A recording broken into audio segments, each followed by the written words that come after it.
buong timog ng Mindanao, may isang lungsod na hinirang. Ang likas niyang kayamanan ay walang kapantay. Mga bundok, dagat, lupain, laging sagana sa pagkain. At ang magagandang tanawin, kaluan ng aliw. Mutya, lungsod ng Davao, sa iyong paglalakbay. Sa ngiting kaunlaran, ikaw ay pagtilingkuran. Tayo'y Davaoenyo, na tapat at totoo. Pangarap ay mata mo, kaluwalhatian mo, lungsod ng paraiso. Mutya, lungsod ng Davao, sa iyong paglalakbay. Sa ngiting kaunlaran, ikaw ay pagtilingkuran. Tayo'y Davaoenyo, na tapat at totoo. Pangarap ay mata mo, kaluwalhatian mo, lungsod ng paraiso. Pangarap ay mata mo, kaluwalhatian mo, lungsod ng paraiso.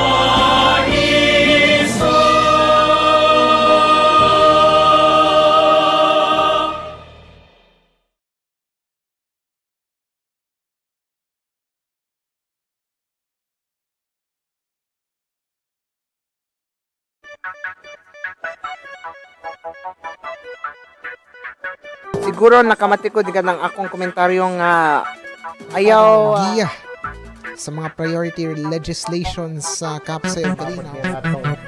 live broadcast hinapon na naamos maning bagway lamang malapan ni KBP President usa ka mabungahong adlang Webes kaninang uban Ayong araw, mabuhay o madayaw bilang sa lungsod sa Davao. Mabuhay ug madayaw. Thank you so much for having me, Sir Carlo. Salamat kaayo. Kadangpan all the way from Davao City. Hello po, good afternoon. One of the challenges that we really need to face in some household. delikado po na ginagawa And thank you so much as well for inviting me to your podcast or to your vlog. You still have the same ball of sunshine kind of energy from the first day that I met you. So keep that up. Kita manggil pinaka-close sa inyo mga candidates.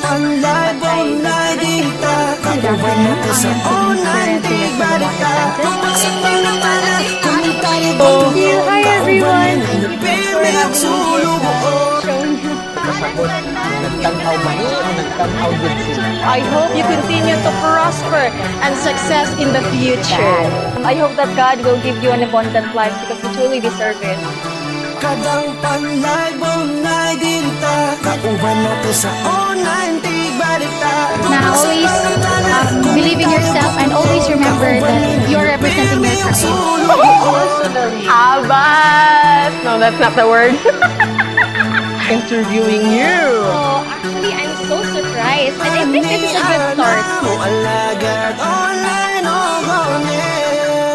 Mabuhay ug madayaw, Sir Carlo, and also to Kadangpan channel. Hello everyone, it's nice to see you again. It really warms my heart from someone from Davao is actually interviewing me right now. It's beautiful that I am given a chance to be interviewed by someone who isn't from my city. So I get to raise my awareness. Now that you've traveled all the way from Davao, so you really work hard and you're really passionate. Sir Carlo is a source of truth. Despite di parang personal problems and difficulties niya, grabe siya katatag. First time? At this juncture, number 1 is very a challenging number, but of course, challenge accepted. Kay dako papasalamat sa Kadangpangan and also sa imo, Sir Carlo. Nice to see you again, sir. Yes. Mabuhay og madayaw, Kadangpan fans. It's good to be back. I am very grateful and thankful for these opportunities. I am very grateful to be here standing with you, and it is such a great experience to be talking to you. Of course. So why? Wow, congratulations. I couldn't say no, so now I'm here. Tapos nag-interview pag kasama yung kumawa, kasi sikat kayo ni sila nga media dadto. So, Mabuhay og madayaw. Hello. Mabuhay og madayaw. Hello once again. So kung magpintas man, okay lang, walang problema. Kasi ako'y nanibago.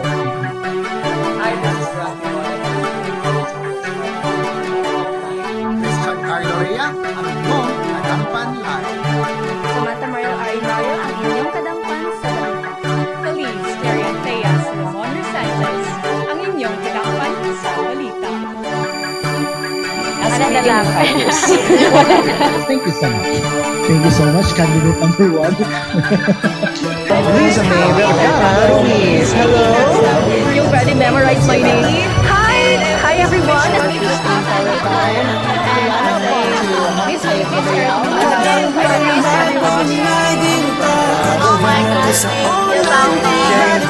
Ulo pa ganan, kikog chocolate. Thank you so much.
Maayong hapon sa tanan, mabuhay og madayaw, and welcome to another Davao Historical Society Throwback Thursdays. And this day, May 29, 2026, we will be featuring another topic which will be in line with the National Heritage Month 2026.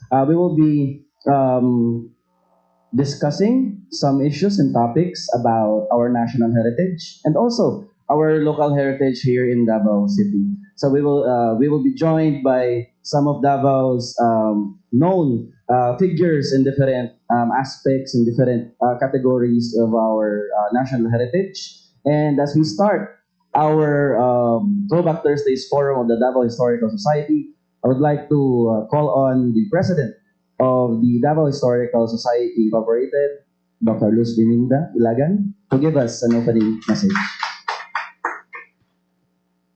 Maayong hapon, madayaw.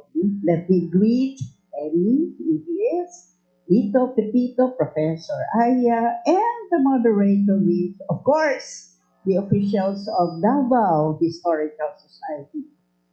Now, it is said that many precious things are usually hidden from sight, like a pearl. Precious, you have to dig up a real pearl, a genuine pearl, that culture. It is from the deepest part of the ocean, and then a diamond has to be dug, and so on. Even the dangerous uranium, you have to dig it. The same with the intangibles in our city. They are not seen, they can be felt, they are remembered. And so this afternoon, we talk about the intangibles that are very precious and important because they live in our memories and they should continue to live in the memories of our children. So welcome to another Throwback Thursday of Davao Historical Society so that we can learn because learning should never stop. Good afternoon. Thank you very much, Ma'am Ilagan, for that very wonderful message. So, once again, my name is Rhys Lacia, coordinator of the Institute of Davao Studies sa Holy Cross of Davao College, and I will be your guest moderator. No, ako muna papalit kay Ma'am Pat May of DHS in this month's Throwback Thursdays. So, our topic for this afternoon will be about the unseen Davao, no? Yung hindi raw nakikita na Davao. Because when we talk about Davao and we talk about its heritage or kabilin, we often associate it with heritage structures, with figures, no? Individuals who have contributed in shaping the identity of Davao and the city as a whole. But this afternoon, we will delve into another aspect of heritage, which is yung hindi natin nakikita or hindi natin nahawakan, or the intangible heritage. So that will be our topic this afternoon, the unseen Davao, which is also aligned with the theme of the National Heritage Month 2026, which is the roots and horizons, our shared heritage, and our collective future. So, kasali na rin sa ating shared heritage ay yung mga hindi nahawakan or yung mga intangible heritage na malaki rin ang role in shaping not just our culture but also our individual lives.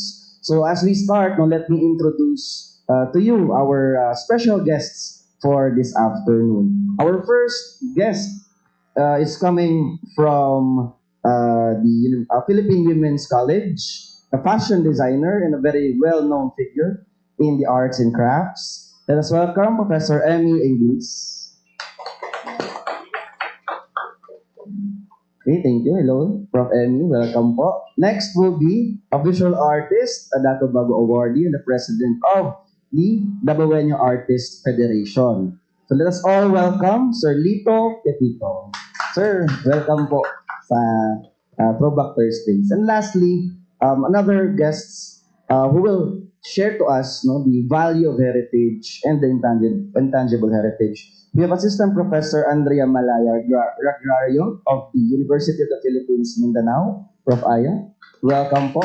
sa ating Throwback Thursdays dito sa Davao Historical Society. So, to keep the ball rolling, no, let's start first with a more generic discussion on heritage. So let's start with the basic. No? Ano ba ang heritage? What is heritage, and gaano ba to ka-importante sa atin as Filipinos, and into a more narrow context as Davaoenos? No? Gaano ba to ka-importante sa atin heritage? So anyone can start, maybe, who will. Okay, we can have Professor Aya to start with ano ba ang heritage, ma'am? Ano ba yung importance nito as Filipinos and as Davaoenos? Okay, sige. No, so una sa lahat, thank you very much sa Davao Historical Society for inviting me. And this is a very important tawag dito, topic, no? Yes. Kasi if there's one word by which I can describe heritage, the word is alive. Alive. No? Alive talaga yan. Anytime in our history, anywhere you go, talaga importante yung usapin ng heritage, no? And it always has to be alive. Kasi parati natin, minsan, think of heritage na, you think of museums, you think of buildings, etc., which are all nice to see and everything, pero walang saysay yung mga objects until we accept the fact that they are alive and dynamic. No? Okay. So, having said that, ano yung tawag dito? So, if heritage is alive, ano yung relevance niya sa atin ngayon? One of the things that I always teach my students about heritage is that it comes in different scales. What do we mean by that? Ang ibig sabihin nun is ang bawat scale ng pagkakagrupo-grupo ng mga tao is meron silang mga tinitingnan ng mga bagay na precious sa kanila, meaningful para sa kanila. No? We were talking about kanina, it's Heritage Month for our country. So the country is an important scale by which we look at what is meaningful for us as heritage. This is the Davao Historical Society. And so ang Davao din is an important scale by which we look at what is significant for our city, no, and for our residents, no. And even sa scale ng family, I would say, no, that there are things that are important for our families, for our clans. That is also an important scale of heritage, no. So, ano yung tawag dito? So each group will be the one to determine ano yung importante para sa atin, no. And so, for example, dito sa Davao, importante talaga yung question na parang how do we really ilalabas talaga natin yung Davao na identity when we talk about Davao heritage. And if that gains traction in other places as well, meron din tayong tinatawag na World Heritage according to UNESCO. No? And so, ang heritage talaga, it has scales ng mga groupness, and also it has scale in terms of time. What do we mean by that? We talk about kabilin, which is inheritance. And so the idea is that heritage is something that we inherit from the past, we give meaning, and we cultivate it in the present para sa future. No? So it's yun yung parang I would give you mga ganun parang concepts to think about heritage. It's scales of groups, and it's also scales of time. No? And so today we're talking about intangible heritage. Intangible heritage, as we've already introduced, is yung mga klase ng heritage na we don't necessarily see, no? Siguro yung unang naka-is natin with heritage, ito nga, mga heritage buildings, no? Mga objects, etc. But we have to always think about na parang how these material things around us are always the products of things we do not see. What do we mean by that? That is products of our thinking, that is products of our knowledge, that's products of our that's products of our language, no? Paano natin tinatransmit yung ideas that are behind that? Ideas are intangible also, no? And so, when we talk about intangible heritage, it is integral talaga sa lahat ng mga things that we see. Kunwari, our artworks, our buildings, pwede natin sabihin na yan na yung parang the final outcome of all of those intangible processes that happened before, no? Whether for us as individual creators or as yung collective natin, no? A collective city, our collective yung mga mentors natin when we were learning our crafts ourselves, no? So so that is what I can say about how these things, how these categories of heritage also overlap. Ayun. Ayun. So thank you very much, Prof. Aya, for that insight and introduction on heritage. And as you said earlier, it's about being alive, the inheritance that we get from our ancestors, passed down from generation to generation. And I've also wondered, when we talk about tangible and intangible heritage, are they really interconnected? Can a tangible heritage survive without the intangible, or vice versa? Or they work together, like walang mas mataas? So, That is a super good question.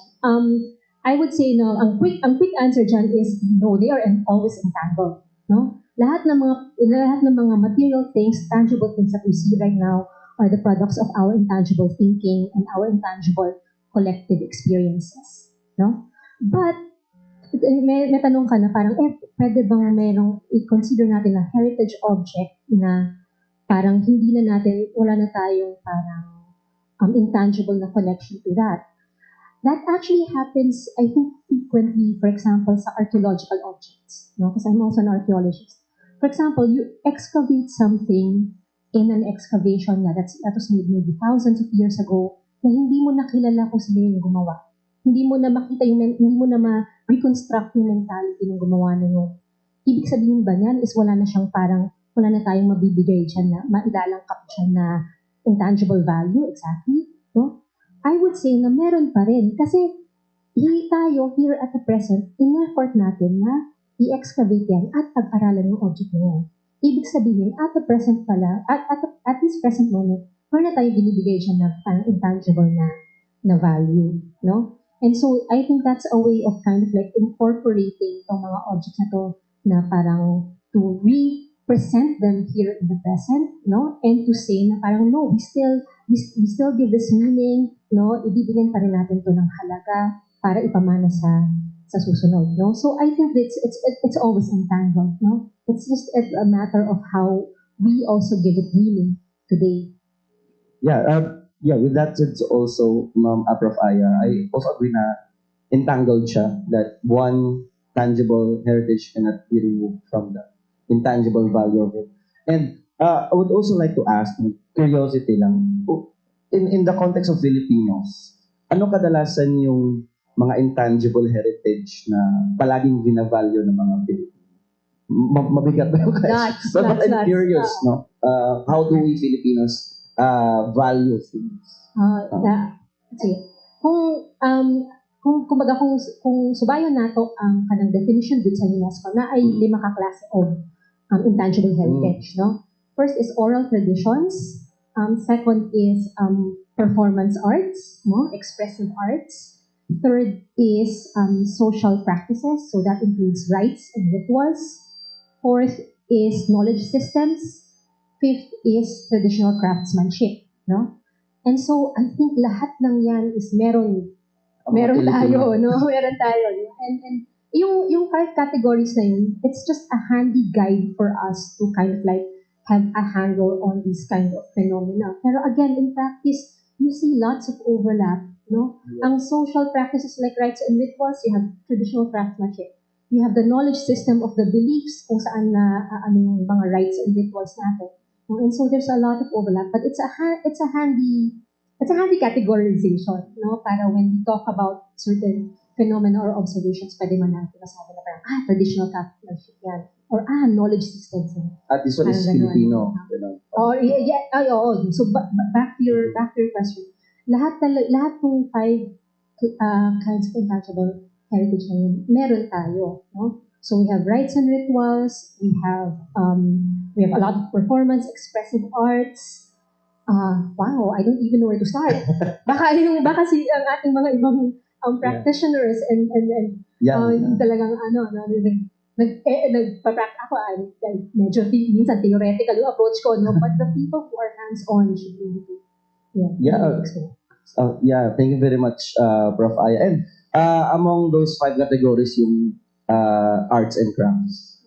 So I'll go to Prof. M with the arts and crafts. And in the field of fashion, no, we have this Filipino heritage. And isa sa mga ginapush ng inyong group, sir, is to make Davao had its unique identity within the Philippine fashion industry. So, as an experienced fashion designer, what makes Davao, or what makes your craft or the arts or the crafts of your colleagues uniquely Davao, which Davaoians could say, kaninga design Davao, this is our heritage, this is what we value.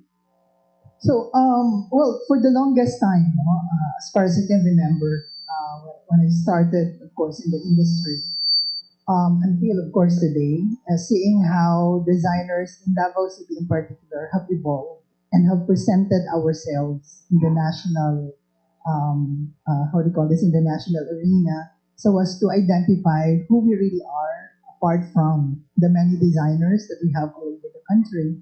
One distinguishing mark or identity. I should not use the word identity, but rather just a mark, no, or something that would let other people from other places say right away that yeah, that's Davao, that's Mindanao. Is of course no the application of different patterns, no, embellishments, surface embellishments, inspired, of course, from our traditional indigenous crafts and arts, no, and that we have, I believe, no, our designers have painstakingly, I should say painstakingly, because it was not easy to just use them. No, for many designers, I believe we went to a great extent of course, immersing ourselves with them, in as much as we also understand the process, especially with the weavers, for example. That they have extra effort to transcend from our physical world to the spiritual world, just to negotiate with the spirits how they're going to make use, no, of the symbols and patterns, no.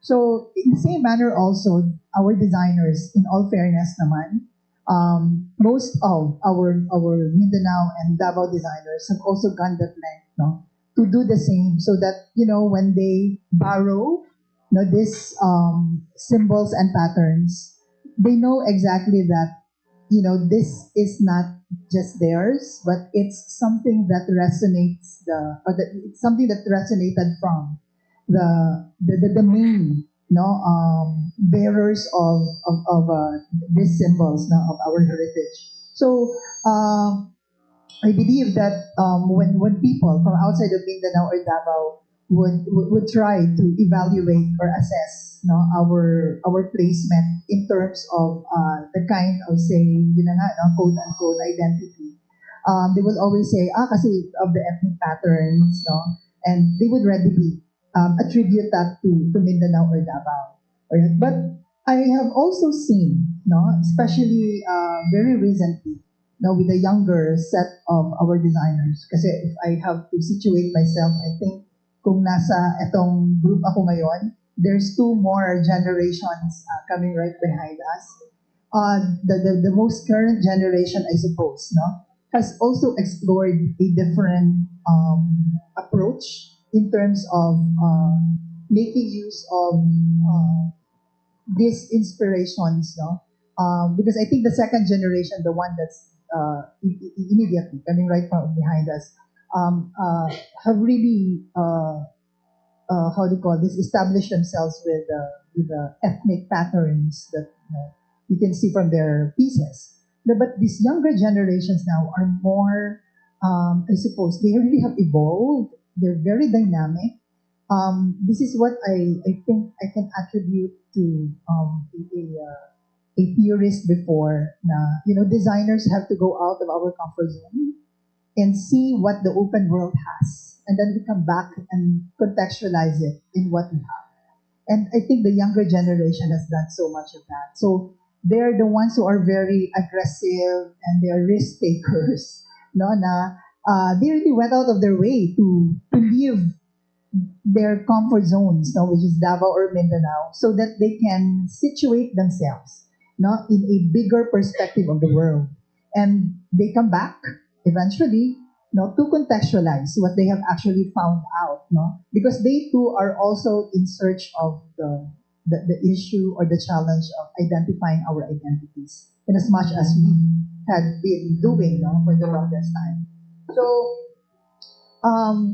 that's how the dynamics, no, are really going at I mean, up to now, no, and it's exciting really to see that things have evolved because yun na nga, when we were identified with the ethnic patterns, but there's also something that is growing, that's also building up, and that is perhaps a result of sabi na kanina ni Professor Aya. There are a lot of factors that contribute to that affected the way we look at all of this and bring them to our practice, especially with the communities of practice, because even our traditional communities have also evolved.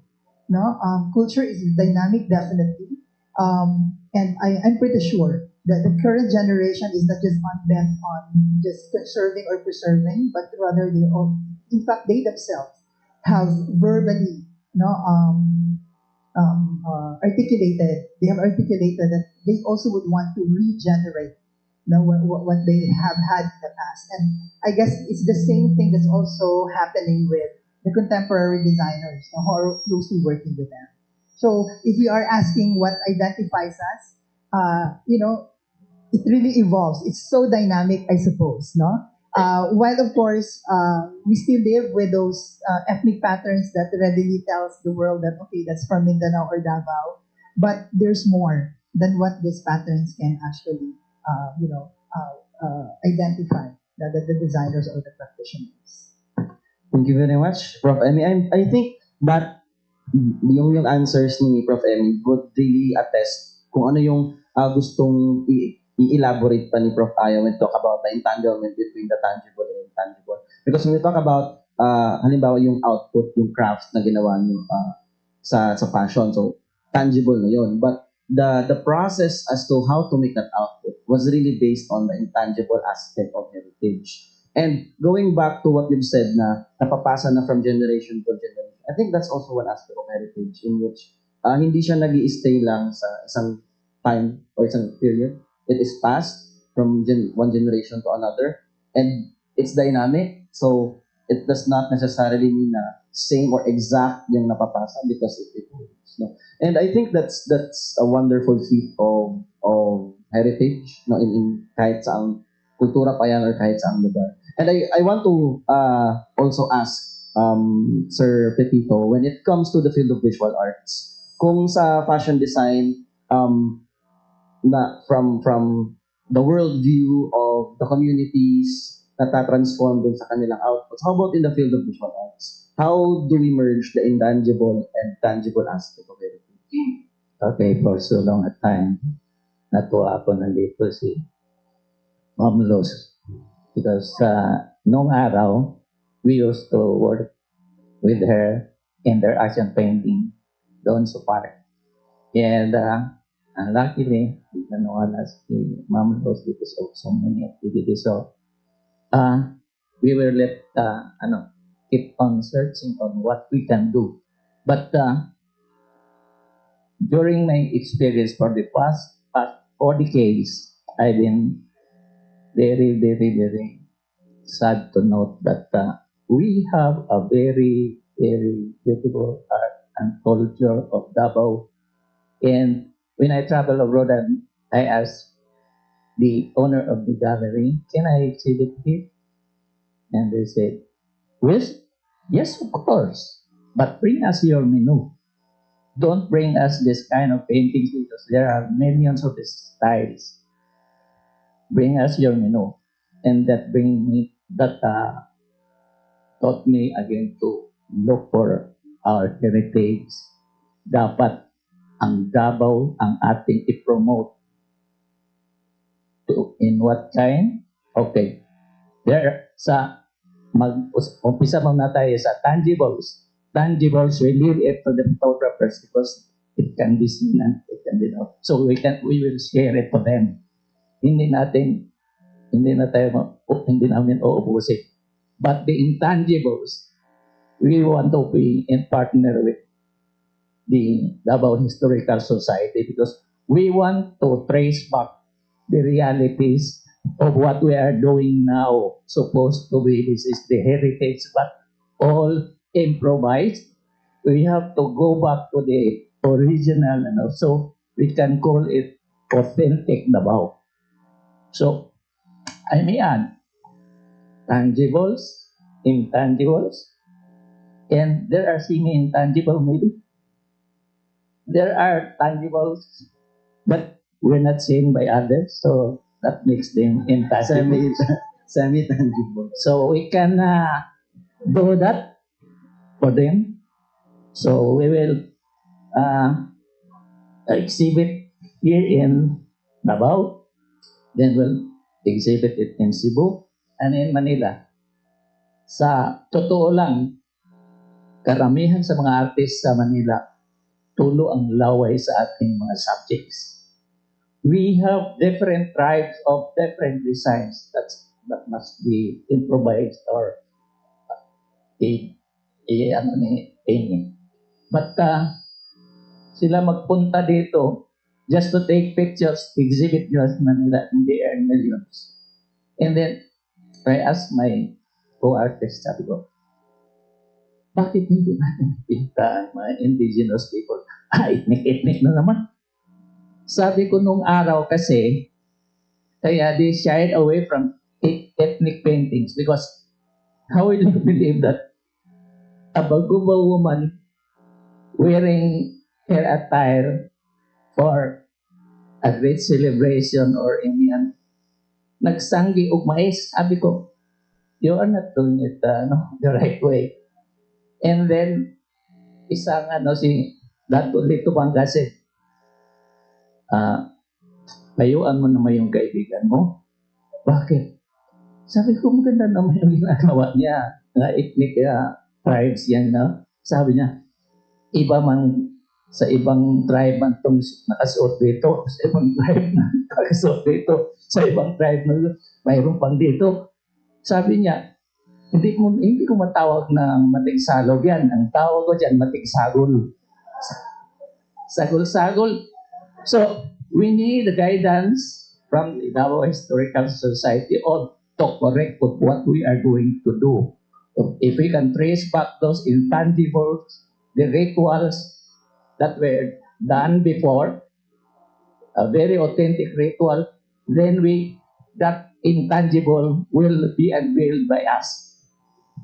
So we can do as much as, because Davao Artists Federation is composed of 15 art groups. I said, if the 14 tribes of Mindanao, we can assign one art group to be. So we need your help to guide us. Kasi we want to bring back the history of Davao in a very authentic history. Hindi yung kung ano lang nadatnan nyo na.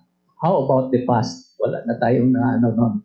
So, just like I've been painting with yung sa Kadayawan.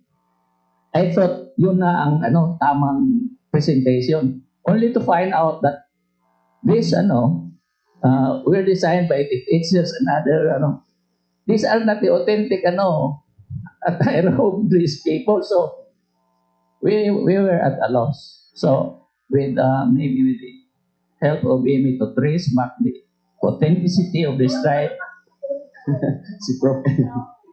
Yeah, because that's your line, di ba?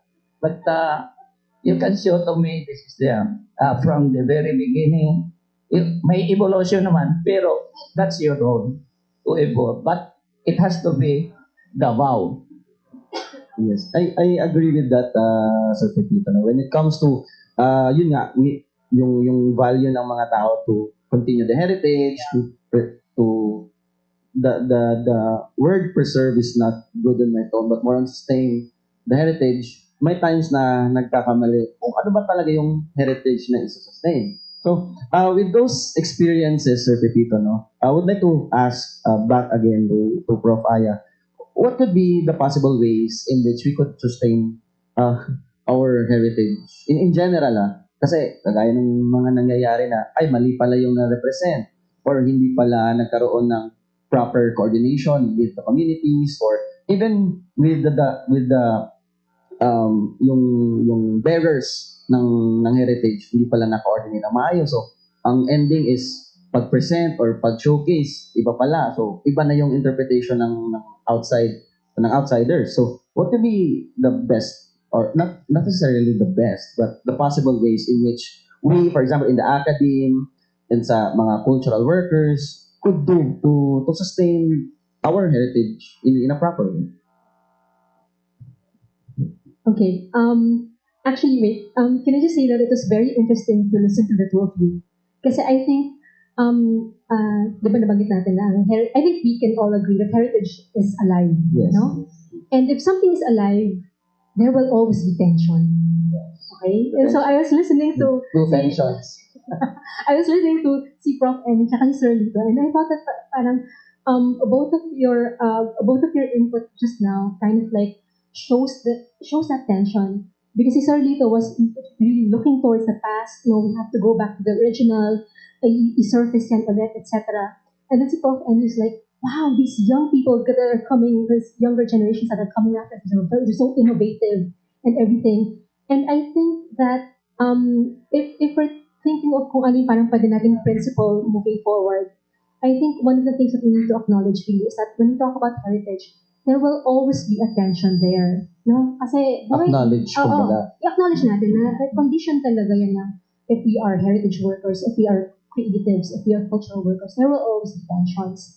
Kasi, kumbaga parang wala namang isang grupo ng tao na completely uniform. Yes. Diba? Kahit sabihin natin na Davao is made up of so many different parang people of different persuasions, etc., etc. Tribes are also not monolithic either. No? And so if we first of all acknowledge na parang there will always be possible parang different points of view, then I think that's a good principle moving forward, no? To start. Kasi when we say tension, hindi naman, syempre gusto natin medyo chill lang usahay, no, na wala kay tension. Pero we can also look at tension as a way to be productive, no? Because if we are parang in a moment na parang, I need to consider this very carefully because there are contending sides, then that is when we start to think creatively, no? That is when we start to think parang, maybe I can think of a solution that has not been presented before. Maybe I can think of a way forward that's not on this pole and on that pole. No? And so I think that was a really good exchange just now. No, it really shows yung kung ano yung I don't know what the 100% answer is, but it's nice that we had that exchange just now kasi parang that means na buhay ang Davao heritage, no? We have both the new generation coming forward and also the old guard, saying, okay, we also have something to we still have something to guard and to uphold. And so I don't know what else to say. That was such a good exchange. So baka How about with that same question or relevant questions? Artists are great people. We need to sustain our activity. We need help, but we don't need help to ask from you. If the Davao Historical Society have many friends, and if we have the project, then you co-sponsor in the presentation and you just invite your moneyed friends and help to restore the authenticity of Davao heritage. You can invite your good friends to just buy our painting, and we can even share to the Davao Historical Society for funding for future, so we can sustain. It's not just a one go Tapos parang ningas ko gun. So, my term will end in total December 27. And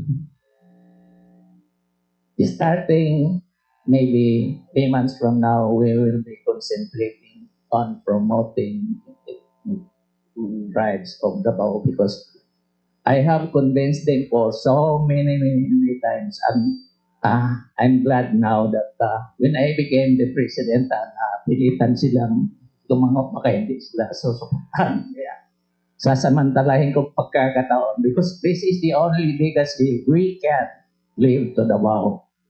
Kasi artist ka nga, mayaman, yumaman ka na, kumita ka. Anong binibenta mo? Yung art ng Europe, art ng lahat na dahil lang sa gusto i-display. So, anong iniwan mo sa Davao? Ang una kong ginawa, nagpa-picture ako ng Davao artist. Ang daming nagreklamo. Sabi na iba, kunti lang naman kami tayo mga Sabi ko, ang dami nating artist. Sabi niya, mga bago pa maya sila. Hindi ko lang masabi. Tandaan mo yan, sinabi mo, mga bago lang yan sila. In the next 3 years, mas magaling pa sa iyo yan. Because of the availability of materials and the it can be also. So, akala nila hindi matuloy ang Davao Artist Federation coffee table book. So, from this, sabi ko, if you think that now this is business because we pay, whether you like it or not, the future is history. Kung hindi kayo nasama dito, paano ka nagiging artist noon? Hindi ka man pala kasama dito. Sayang. But if we can have the volume 2, then maybe we can invite more artists. Kaya, from here, isusunod ko na yung it is a must for every group to mag-exhibit talaga kami ng So, from the sa artist Davao Historical Society, if you can feed us with an article about a history about what you want us to do na can be, kasi we have to keep it in a museum because that would be a legacy for us. That would be our evidence that these things are happening in Davao long time ago. Then get the next generation of artists continue the improvement of what we are doing now. So it's more on Sir PEPITO. It's more on the stories, the narratives of the people of Davao will be from the oral traditions. It will be visualized through the artists, not just the current generation, but the emerging artists as well. So parang yun yung isa sa mga way in which we could continue these stories and share to the future generation. A movement. So nakikita nila talagang active ang Davao. We are very proud. I am a Cebuano, but I am very proud to be called Davaoino artist because I live here for almost 5 decades already. 4 decades were devoted to painting art. So, ang laman ng, kaya ako na late ngayon dahil pati pa tawag ni Rob, mayroon pa akong kuting-kuting sa bahay. Thank you very much, Sir PEPITO. Let's go first with the kay Prof. Emmy naman. Yun yung ways forward nila, Sir PEPITO, yung gusto niyang mangyari in the part of the Davao artist. How about in the fashion design industry? Ano yung mga ways forward in which the heritage of Davao can be sustained, it will be continued, even though it's dynamic, nandyan pa rin yung quote-unquote touch of Davao in the designs? I really love what Professor Ayla mentioned about tensions. No? I do agree really that, especially with us, creatives, the contrasts and the contradictions, play a very important role in the process of creating. And I really seen that again, with the young generation of designers, how they approach, this kind of process. Well, they are very interested to find out what had been and of course to somehow validate the kind of authenticity in terms of what should be. No, but they are also very how do you call this? They're very keen as well, in because there's not that much of parang sabihin mo, resources and also support system maybe, not to be able for them to do all of this in their own little way. They're also trying their best to put this together. And currently there is an exhibit at PwC of Davao. The title is Fragments. All right? Because according to the students, and I'm so glad that the young faculty, sabi ko, I really have to step aside this time because I want to see how they, do these critical discourses and all. So the title is Fragments because according to them, they need to gather these pieces of morsels and funds.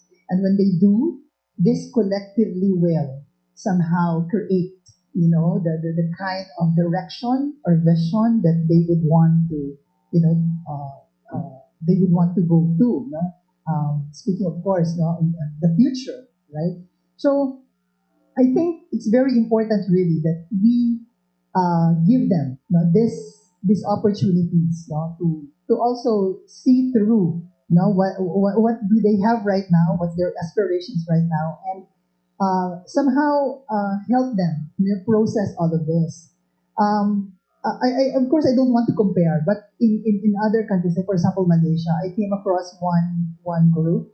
I think that's in Sarawak. Fashion design industry. Yeah, this is fashion design industry. They really have a compendium for patterns that can be used commercially and patterns that should stay as ritual patterns. So therefore, you're not supposed to use them.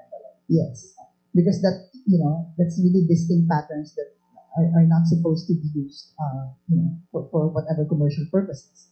So that's a compendium. So that's why the Davao Fashion Design Council has now a mandate, and we will be talking very soon. I just messaged Sir Oka of our Office of Culture and Arts and Heritage with regards to this, because I think one of the ways moving forward, especially for design, because design is about solving, providing function, solving all of this. So I think that's one of the many ways to move forward, because we need also, guidance as to what we are supposed to, use or not, right? And also, I would like to point out then, that even among the communities, they also have very limited access as well, because they themselves, many, especially the younger generation now of our indigenous groups, are kind of like lost as well. In terms of the authenticity, the knowledge system that they have inherited, from their forebears. So, but again, the tension that Professor Aya mentioned is a good thing, really, because one group that I've worked with, the Bibakawan, the Binugaw, Bagobo, Davao Women's Association, it's very ironic that they're doing natural dyes, but it's very ironic that they cannot access these materials in their ancestral domain, because the ancestral domain is a protected area. So therefore, they cannot, get raw materials that they use for their natural dyes. Diba? Pero what happened? I think it was also a blessing in disguise. That kind of challenge or tension, because they were forced to make use of whatever they have in their surroundings to explore or experiment, and produce the dyes.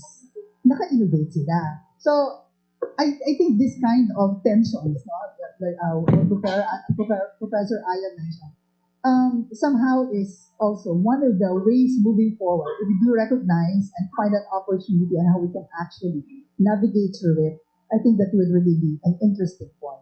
I just really hope that the academia will really have a very important role to play, because the younger generations, really thirsty of getting all of this.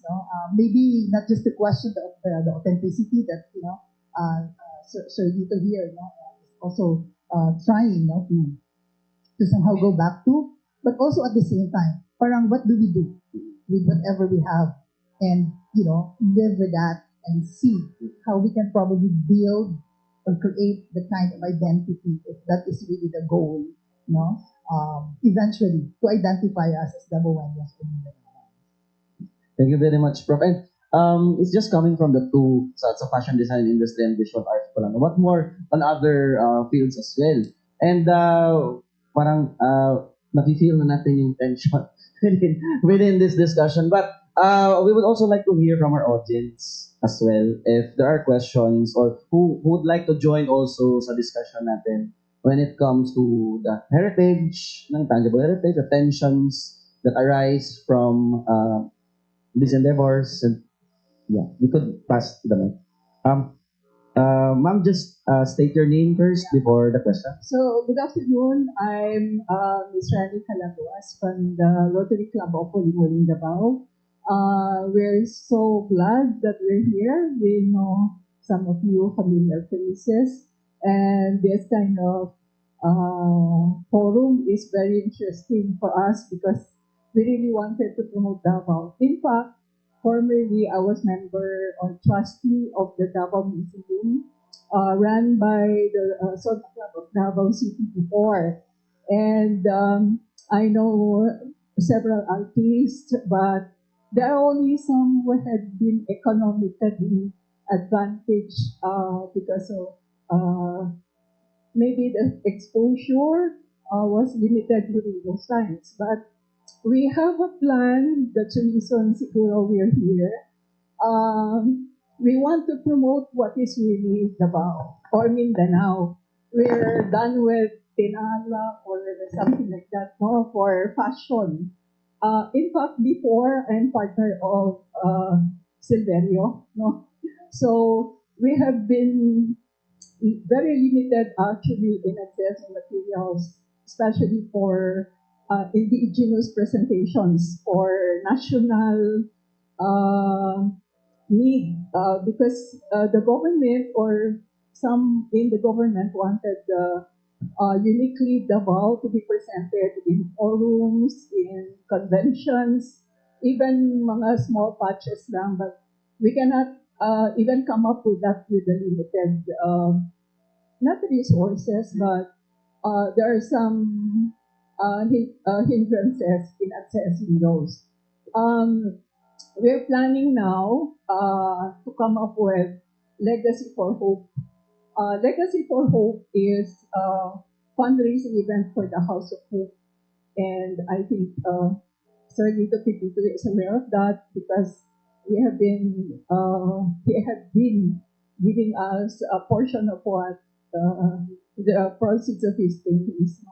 And for those who doesn't know, House of Hope, it's the first in the Philippines, supported by the St. Jude Hospital in the U.S., where we had a halfway house where the parents and the children, actually it's a pedia cancer halfway house for the children and for the parents who cannot afford to stay in a hotel or with relatives in Davao during the treatment.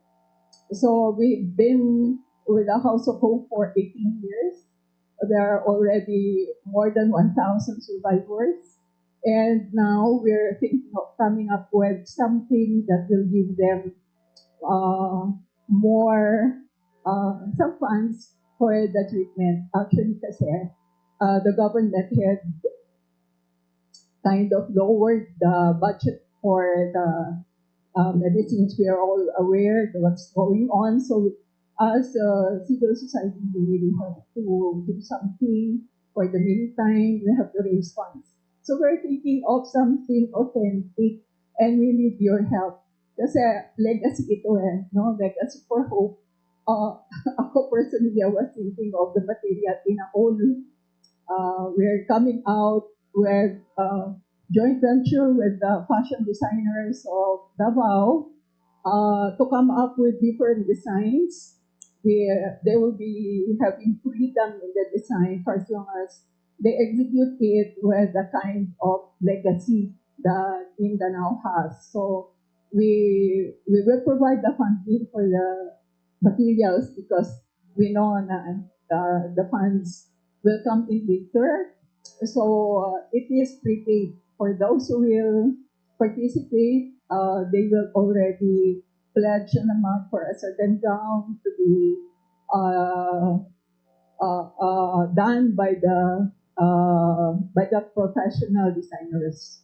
So we're thinking of some amounts which is really not thinkable right now, but a huge amount to help talaga the House of Hope. So with the National Historical Society or the Davao Historical Society and the fashion designers and the artist group, we enjoy maybe a joint venture with you, and especially for the needed information to keep authentic, because this is legacy and we'll do it one time lang. And I salute Artist PEPITO because hindi masyadong kumikita yung mga artist na iba na sabi nga, we have to sell Davao. If Manila can sell us with the proceeds millions of pesos, how come we cannot sell Davao and raise those needed funds na we really have to be together. Thank you po. Thank you very much, Ma'am. So, any insights from the speakers with regards to collaboration or interest to venture with the Rotary Club?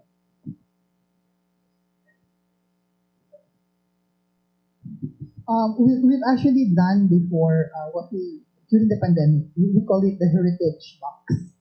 It was a fundraising activity basically for our workers at the time who were displaced, no? But the boxes contain products that were made inspired from the how do you call this, the culture and the arts of our 11 ethno-linguistic groups. But very distinct was the Bago Tagabawa pangulabe or giving, no? That were integrated in the masks, the jackets, no? And also there was this piece naman done by a local accessory designer, Kay Kondo, using polymer clay. They were brooches, no? And, they were part of the heritage box. You know? So, well, that's really very possible, you know? To do collaborations and yun nga lang, kailangan there should just really be a process to do that, so that we don't also leave the artisans, no, wanting, no? Kasi yun yung problema in terms of attributing credits, no? And I'm happy that ngayon parang nasa consciousness na talaga ng mga artists and designers, no, to really give due credits to those who actually did, you know, all of these products, no? So maganda yun, no? Kasi in fact I've seen also in other countries, you know, there was one group that I was so interested about because they were providing certificates of authenticity with a photo of the artisan who did it, yeah, and then the background, diba? So you know that gives more value to the product. So it's not just a pouch or a mask or a jacket, but you know that's something that was done by somebody who, you know, who just went beyond, you know, the heritage, but also to build up, no, a kind of industry that would contribute greatly, no, sa mas malaking economic impact. So I believe, you know, you mentioned ni Ma'am kanina, that's really very possible. But I also would like to share then, no, that other than this, I think it's also interesting that we look also into our different materials, because Mindanao and Davao in particular, meron talaga tayong distinct na mga raw materials na wala sa iba. That in itself, you know, is already something that is, you know, part of the heritage that maybe we didn't really see. And in particular, for example, the banana fiber, yes, that, you know, we can use, no, in many components. And also abaca, you know, which is the strongest fiber in the world, and the Davao region is the second biggest producer of that. But we have that really, you know, maximize that. Even pineapple, because we also have pineapples here, and I was so disappointed at one time when I went to Singapore. There was one company who was buying all our post-harvest pineapple leaves. I thought all the while they were just using it for soles of Nike shoes. Pero eventually they developed more than 24 variants of textiles already using our, banana, pineapple leaf. So sabi ko, bakit hindi na lang dito sa atin? No, so they actually buy all of those, but they process it in Vietnam or Malaysia. So bakit hindi na lang dito? Because andito na, di ba? And yun ang the irony, we the designers, we have to access it once it's already done by them. Baliktad, no? So parang mga pearls lang din, di ba? We have so many pearl farms here in the Philippines, but they're contracted now with the Japanese. And even the pearl farm owners who could not even buy from the produce of their farms. So whatever is reject in Japan, once they sort it, are brought to Hong Kong, and that's where the Filipino jewelers will go and buy. Diba? So, one of the irony. These are the realities, the tensions. No? Yes. But, this is really a good starting point, Professor Aya. I really like this conversation. Prof. Aya, with that? I think we're Thank you, heading into a part of discussing heritage that is it's a whole what you call this, it's a whole sub-study sa heritage studies, heritage industry na tinatawag, no? Kasi lahat talaga ng heritage natin, exactly, it's a reality na if we want to keep heritage alive, we really have to find ways by which to make it sustainable, naguyot talaga siya, i-promote talaga siya, no? And so we have a lot of these experiences on the ground. I really appreciate yung sharing yung kanina, Prof, about the how the Bago is the Bago community. Yung they innovated this new way of creating a dye, no, to kind of like go around that prohibition. It's a productive area. Yun, isa pa yun. That's another thing, no. So we're talking about heritage industries. We're talking about regulations both in the private and the public sector as well. So all of those things will impact talaga yung paano natin titingnan yung ating heritage, no? And so one of the ways by which I think the academe can concretely contribute to that is to really document those instances well. Kasi, we can talk about generalities na, we have to follow the rules, we have to follow the regulations, etc., etc. But people who do work with the communities and who do field work, we know how complicated it is on the ground.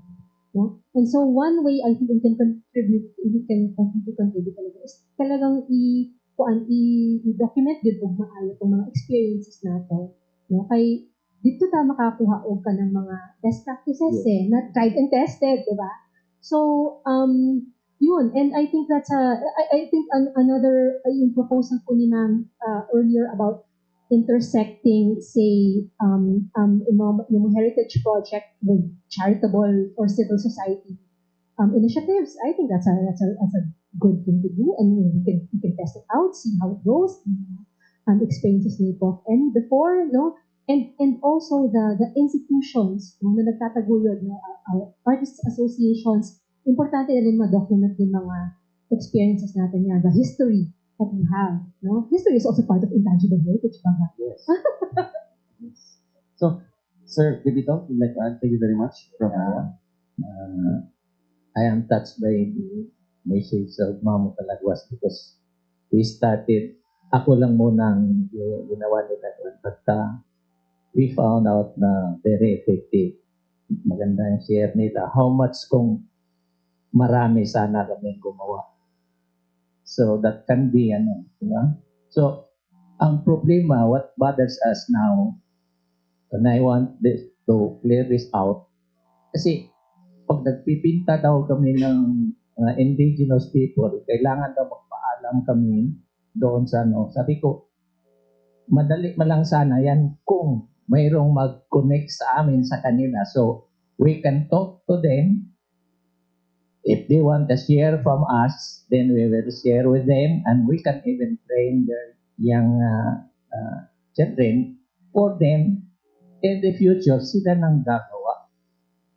We will be just instrumental on how to promote our Davao art heritage. Ang naging problema kay sabi nung nakausap ko, kailangan you talk to me because we will go there and you will be permitted to do. Sabi ko, why Manila artists came? and just took pictures and exhibited in Manila. There were no restrictions. They earned millions. So, kung taga Davao may restriction, sabi nga ni Ma'am Marilyn, nakipag-picture, nakipag-photo lang po doon sa sinabi, no? Bawal yan kasi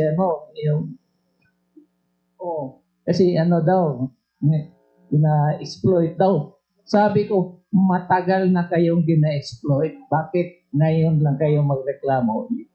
Exploited naman talaga. Nilalagay sa bagay. Kaya kahit saan-saan, may permission ba sila? Wala. Di ba? If I use my dirty mind, wala permission. Pero, ginagamit, sabihin na ba, i-exploit ko. Matulungan namin kayo, connect to us. There must be somebody who will, be the bridge. Kaya matagal na yan gusto kong, magkausap si Oka. Yeah. Ito, may post ka kasi siya, wow, di ba sino gano'n, ito, totoo to. Sabi ko, I hope this time the visual artists can have a fair share of that budget because we are always with the backdrop of your program and after the program, iligpit na ninyo yan, umalis na yun.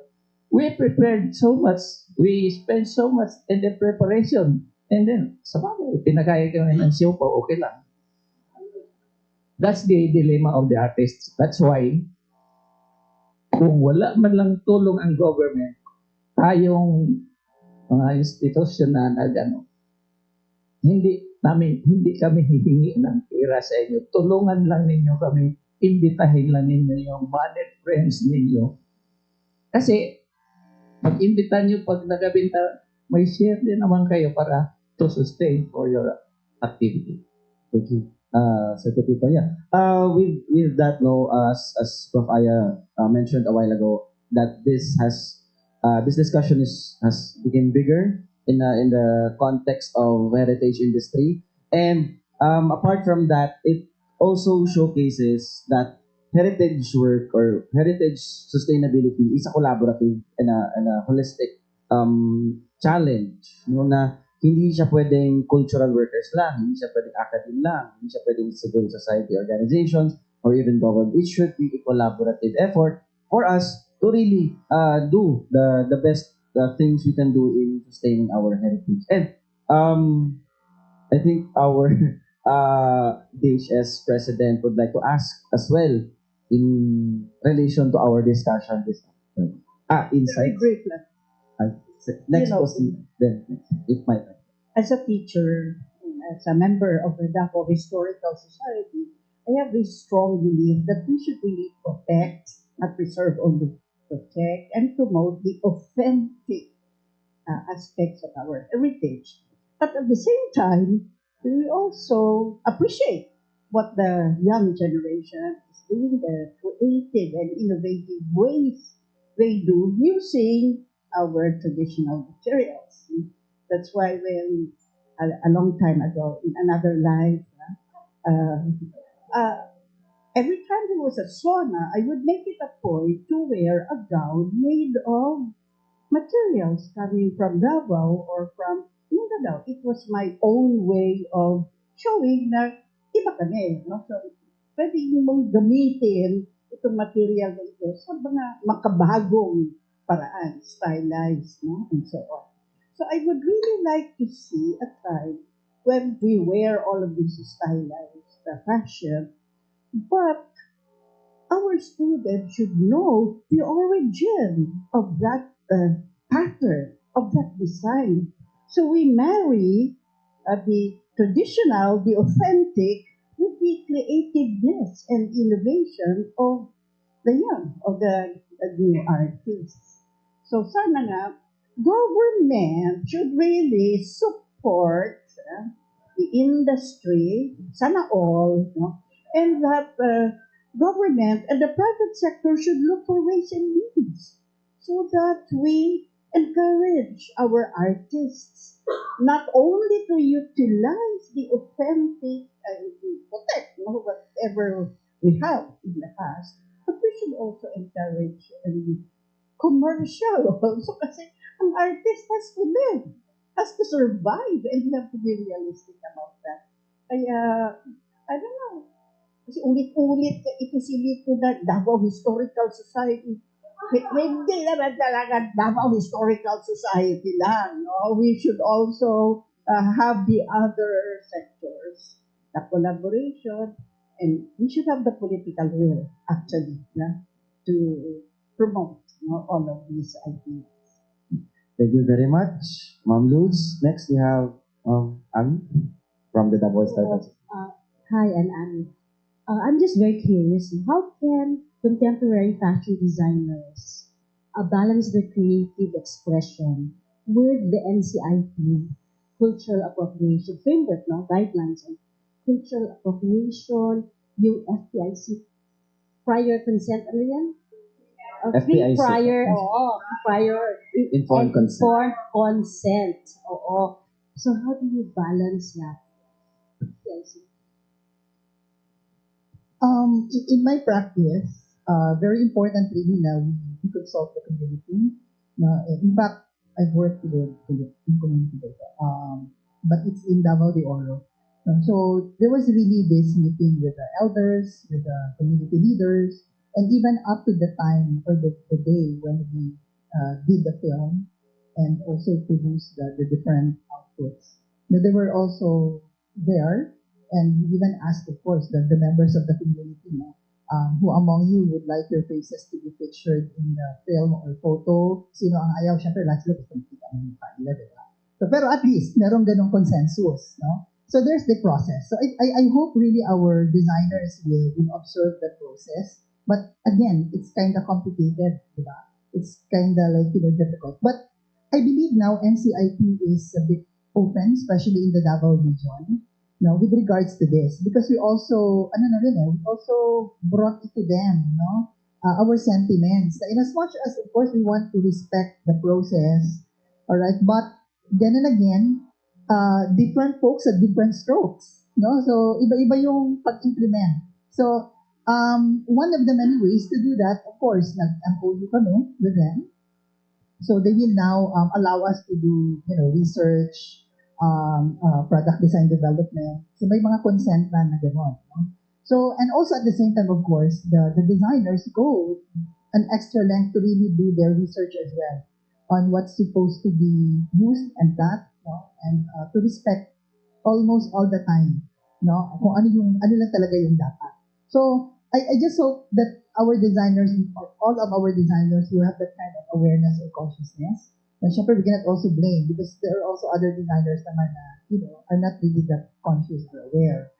So I think, again, it's a collaborative effort to be able to, encourage everybody, to go through this process. Albeit it's very difficult, but I think it is really imperative. Okay. Thank you very much, Prof. Emmy. And for our last question, state your name and kanino i-address natin. Thank you. Thank you for allowing me to speak today. Good afternoon, designer and Mr. PEPITO and Professor Ian and to the Davao Historical Society. My name is Kyle Lugdo. I was just recently made a contributor of Davao the Past as well. And my question, and I'd like to discuss something before I ask my question is in light of the topic of intangible heritage. So for me, what would intangible heritage be? So I'm thinking auditory, in language, maybe Bago, Plata, and Kagan, which are actually endangered, which only have close to fewer than 1,000 speakers, and how much are the populace of Davao? Or in song, for the Bago, the Ogong, or the chant, or the Gindaya, or the poetry, Sambila, and auditory forms of worship Panuvad, prayers, and beyond auditory, knowledge systems, so mental and thinking. And I think that's one of the more important intangible heritage. For example, I noticed when companies post advertisements of Davao, and then they have stock images or mga pictures of like mga indigenous people panuhay, pero like they're just using like random shapes and ano, and I'm thinking like, what's like the thought process behind this? They just like mishmash what they think as a caricature of what's Davao.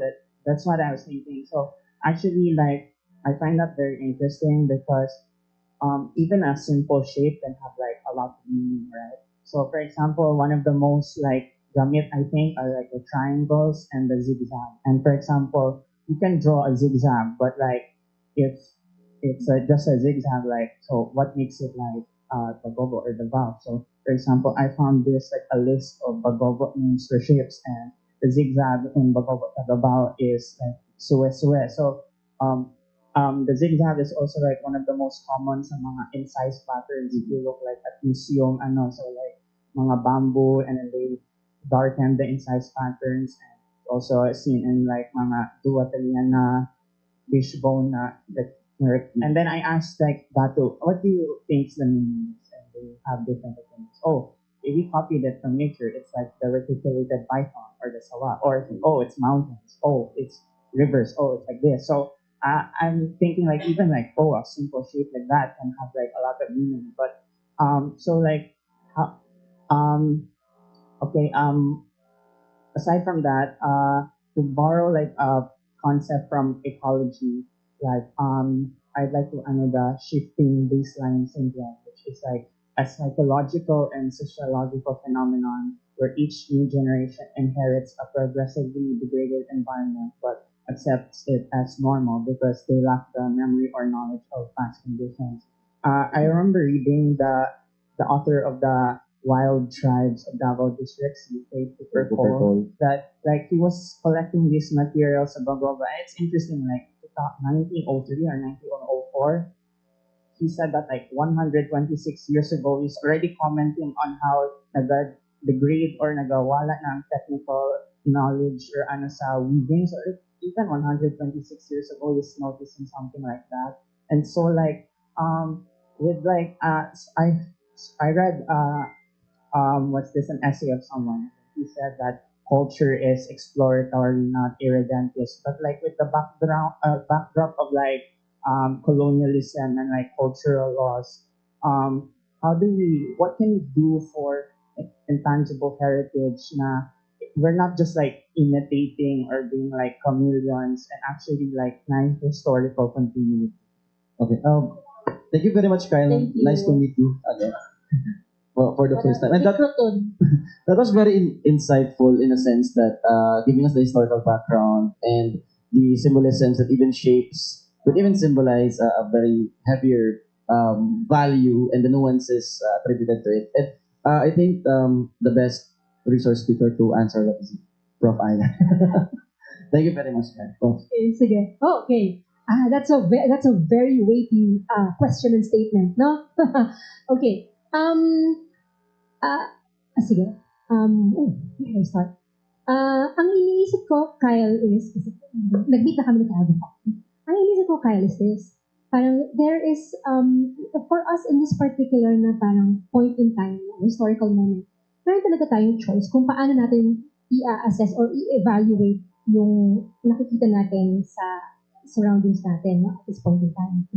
And so, one way is yung nabanggit mo na parang there's this idea na parang, oh, things are degrading, things are being lost, etc., etc. That's one way of looking at it. Another way, which I would propose that you can consider, is that it's not necessarily degradation, but just simply transformation. No? What do I mean by that? Ang ibig sabihin yan kasi is parang nagbabago talaga ang mga bagay through time. And one way by which things change is that some things really do get left behind or forgotten. Sometimes it's not always a bad thing in the sense na marami mga kung paano nagbabago yung kasaysayan, meron talagang mga moments na parang, iwanan na natin yan kasi it no longer fits the changing times, etc., etc. At nasa decision yan ng mga, shall we say, mga actors or mga communities, mga individuals, no? And so, atas napansin mo na si Faye Cooper Cole was also of that mentality, no? More than 100 years ago, no? So parang isipin natin na parang, wow, kung tama si Faye Cooper Cole at that time, nag-degrade na talaga dapat in-expect natin na ngayon, na more than 100 years later, wala na sana. Pero meron pa rin, di ba? So, and I think that should give us hope na no matter what happens, no matter the transformations, meron at meron talagang sumusulpot at nagiging resilient and all that. It's alive. Yeah, exactly. It's alive, no? And so, ang mas titingnan ko dyan is, wow, ano kaya yung pinipili talaga ng mga tao na ito talaga ipaglalaban ko to. Other things I can forget. Pero what do I want to hold on to until today? No, na yun talaga ipapasa ko sa mga anak ko. And that thing may not be the same as the one from more than 100 years ago. It may have already changed, it may have already improved, given bagong technologies, bagong perspectives. Ngayon, we get ideas from everywhere else. Not all influences are bad things. We are all products of all sorts of influences. And so we also have to take that into consideration. No? And so, yun ang yun siguro ang ma-share ko, no, about yung iniisip mo, Kyle. So I would think na imbes na glass half empty, medyo half full. We can look at the glass as half full, no? Yung perspective natin na parang, yes, of course, there are laws, merong mga kawalan, meron din mga challenges, at meron ding mga parang things that yung outcome hindi natin gusto. But that's a fact of life, no? So ang question nila ngayon is ano talaga yung magagawa natin by ourselves, no? By ourselves as individuals and with our community, no? Ano yung pwede nating i-reach na mga objectives, i-reach na mga consensus, no? And so that's why I think everything that we talked about being collaborative, about listening well, importante yan lahat kasi yan yung mga pwede natin i-enact talaga in the midst of mga changes, no? And bring something forward. Yes. Thank you very much, Kapaya. Sir, Pepito. We were discussing tangible and intangible. There are tangible that are solicitable. So, ito, ang Tadeco is producing banana paper. And I've been using that banana paper for painting for so long a time. And the manager don't believe that, but I sold already almost 1 million with that. So, if we can connect with Tadeco to use this product for our, kasi we are promoting Davao and banana paper of Tadeco is from Davao. So we have to be proud of it kung gamitin natin pag If they found out na mahirapan sila, and I can teach them on how to use the banana paper for even watercolors, acrylic, or ipon in Manila, painted it in oil. There was a time na Gilbert Miraflor nag-eksperimento. Banana paper primed with gesso and canvas primed with gesso. Nung pinunit, mas napunit pa yung canvas kaysa doon sa banana paper because the banana paper intertwined fibers noon. So, matibay. So, sana mayroong makapag-connect kasi dalawang sulat ko na sa pero hindi natin nakikita. Sige lang pangako, magkita tayo. Hanggang ngayon, hindi na lang ako siguro makakita. Thank you very much, Sir Pepito. In connection with the answer of from Kyle's question and to your sharing about how industries deal with these kinds of proposals, we could tell that this heritage is very much alive because of this kind of conversation, as well as the social cohesion that the heritage or our heritage continues to sustain is very much alive in us. And yung sinabi ni Prof. Aya na looking into the perspective na dapat instead of half empty, doon tayo sa half full. So from degradation, what if it's more of a transformation? And what the people of Davao really value in its heritage at this point. So this goes to show that this collaborative initiative between private sectors, academe, government, those proposals na sana mag-manifest, goes to show na makikita dito kung ano ba talaga yung gustong i-value ng people of Davao when it comes to their heritage. So, yeah. And with that said, as much as we would like to extend more, no? More discussions, more hours, no? Kung may part 2 for next, let's have a wrap up already with our forum this afternoon. So, a few words lang before we will end this short forum from our speakers. So, let's start first with Prof. Emmy. Short words lang about the importance of heritage and how do we value it as people of Davao. So, of course, thank you to the Davao Historical Institute, a society, right? For the invitation. And I'm so honored to be part of this panel and to hear, of course, the insights from Sir Lito and Professor Aya, and of course from our audience.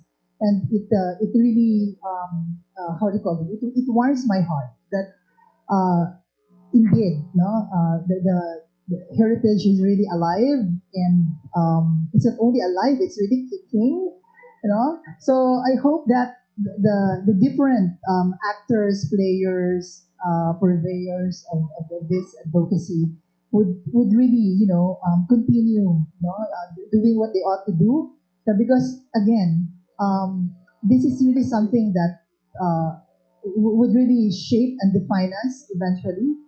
And for us who are here at the present, we're not only actually paying back, but we are really paying forward. Yes. And definitely with our heritage, there's more that we can do. Yes. So again, thank you for having us this afternoon. Thank you very much, Prof. Emmy. Sir Pepito. Okay, from the artist side, kasi may tinanong akong isang foreigner. Sabi niya, you must be proud being an artist. Why? The progress of a city or a country must be a collaboration between the government and the artist. The artist, all of us artists. Why? Don't just rely on the collaboration of the government and the contractors. Why? If you ask for a sculpture, okay, give it to the mason to do the sculpture. Okay? The sculptor must do the sculpture, not the mason with the study. So that's I'm touching this because the artists are always misunderstood and always quoted. Thank you very much for those insights, Sir Pepito. And lastly, from Professor Aya. Sige. Thank you. Thank you rin sa lahat na nandito ngayon. And syempre sa Davao Historical Society. And what they said, sabi nga ng mga Jets, what they said. Okay. And with that, ladies and gentlemen, that's a wrap up. Thank you very much to Lacia for Sir Rob, for letting us host this place. Thank you very much for your full 100% support. And yeah, it's their 5th anniversary po sa Lacia. So shout out po. Also, I would like to thank our speakers, Davao Historical Society, yung mga audience na nandito, to Mindanao Times, and to Kadangpan Digital Network for the live stream. So once again, this is Davao Historical Society's Throwback Thursdays, the unseen Davao, and hopefully may nakita tayong a little bit of this intangible aspect of Davao's heritage. So once again, my name is Rhys Lacia, the coordinator of the Institute of Davao Studies sa Holy Cross of Davao College, as your guest moderator of this month's Davao Historical Society's Throwback Thursdays Forum. Daghang salamat, maayong hapon sa inyo.